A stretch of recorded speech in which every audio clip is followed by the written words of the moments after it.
দিনহাটা ১ নম্বর মণ্ডল বিজেপির মহিলা মোর্চার সহ সভানেত্রী সোমা সিংহ সহ বেশ কয়েকজন উত্তরবঙ্গ উন্নয়ন মন্ত্রী উদয়ন গুহর হাত ধরে বিজেপি ছেড়ে তৃণমূল কংগ্রেসে যোগদান করলেন। উপস্থিত ছিলেন তৃণমূলের দিনহাটা 1B ব্লক সভাপতি অনন্ত বর্মন, দিনহাটা ভাইস পৌরসভার চেয়ারম্যান সাবির সাহা চৌধুরী, তৃণমূল নেতা কেশব নাহা, মহিলা তৃণমূলের ব্লক সভানেত্রী ডালিয়া চক্রবর্তী প্রমুখ। আমি কারো প্ররোচনায় বা কেউ আমাকে বাড়িতে হামলা করছে বা আমাকে জোর করছে বা ফোর্স করছে যে তুমি বিজেপি ছেড়ে টিএমসি তে যোগদান করো, এটা আমাকে কেউ করেনি।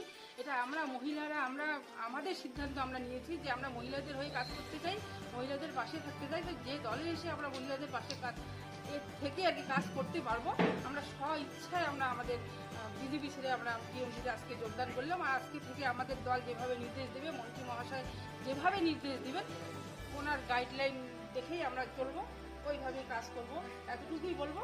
আর এর বেশি আর আজকে কিছু বলবো না, পরবর্তীতে যখন হবে।